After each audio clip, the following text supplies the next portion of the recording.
काही वर्षांपूर्वी फलटण मध्ये सोमनाथ नावाचा एक स्टीलची भांडी विकणारा राहत होता.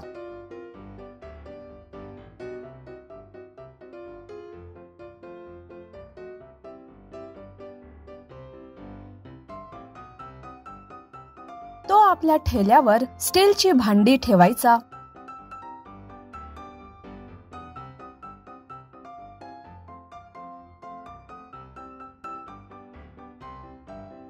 स्टीलची भांडी, जुन्या साड्यांवरती नवीन स्टीलची भांडी, घ्या ताई घ्या, जुन्या साड्या आणा, मडके पातेले घ्या, साड्या आणा, असे ओरडत तो गल्लीत फिरायचा.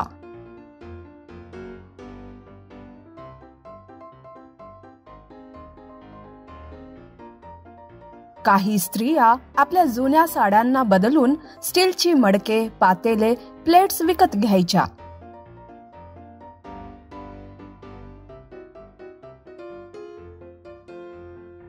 सोमनाथ त्या साड्यांना दुसऱ्या गावातील सेकंड हँड साड्यांच्या दुकानात विकून पैसे घ्यायचा. मग पैसे घेऊन तो आपल्या बायकोला द्यायचा. कमाई चांगली असल्यामुळे घरी कसल्याच गोष्टीला कमी नव्हती. एके दिवशी त्याची बायको म्हणाली, अहो, किती वर्ष या जुन्या साड्यांचा धंदा करणार तुम्ही? आपण साड्यांचा दुकानच सुरू करूया. आपल्या गावात साड्यांचा एक पण दुकान नाही आहे. सर्व बायकांना शहरात जावं लागते साड्या घेण्यासाठी. साड्यांचं दुकान सुरू करायला खूप पैसे लागणार. साड्या विकत घेण्यासाठी मुंबईला जावे लागणार. आपल्याकडे एवढे पैसे नाहीत. त्याची बायको म्हणाली, याची काही गरज नाही आहे. माझ्याकडे या समस्येवर उपाय आहे. तुमचा मेहुणा कपडे रंगविण्याचे काम करतो ना. दररोज तुम्ही स्टीलची भांडी विकून ज्या जुन्या साड्या आणता त्यांना आपण पुन्हा रंगवून घेऊ आणि दुकानात सजवून विकू. कुणाला काहीच समजणार नाही. अरे वा, तू इतकी हुशार आहेस, हे मला माहीतच नव्हतं. एवढ्या दिवसानंतर कामाचं बोललीस तू. शाबास. त्या दिवसापासून स्टीलच्या भांड्याऐवजी जुन्या साड्या घ्यायचा.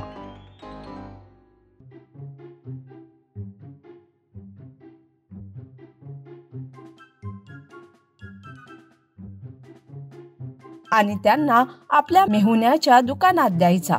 दुसऱ्या दिवसापर्यंत साड्यांना रंगवून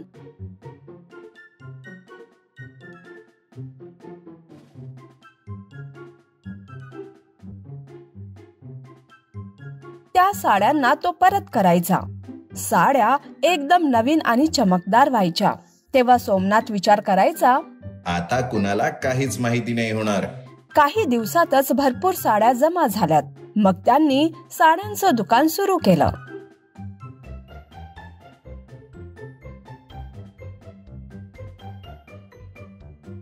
त्या गावात दुसरे साड्यांचे दुकान नसल्यामुळे सर्व महिला त्यांच्याच दुकानात यायच्या. तो त्यांच्याच कडून जुन्या साड्या घ्यायचा आणि त्यांनाच रंगवून जास्त किमतीमध्ये त्यांना विकायचा.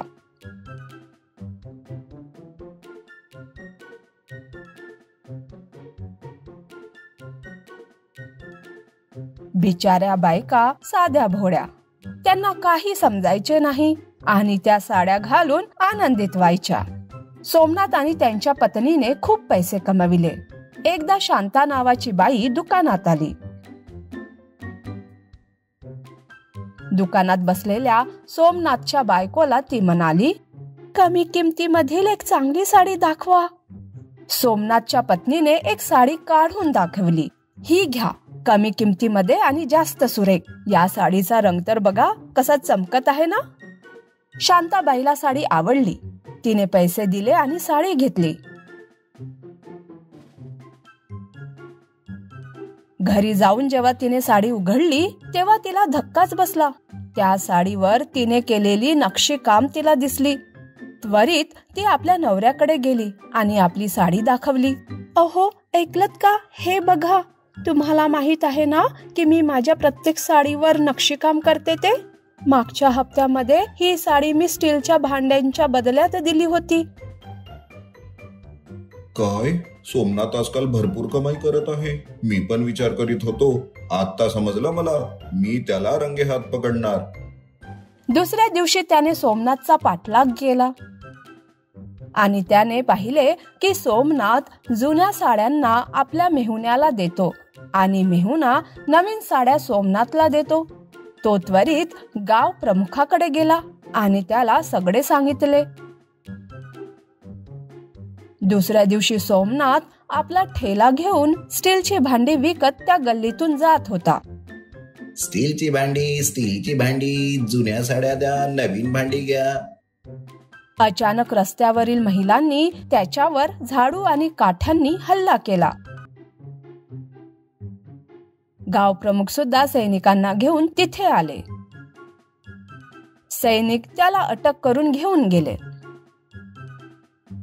तर मुलांनो, लोभ ही खूप वाईट गोष्ट आहे. जर तुम्ही सत्य आणि प्रामाणिक मार्गावर चालत कोरडी भाकर खाल्ली तरी चालेल, पण जर लोभ केला तर जे असेल ते पण जाणार. समजले?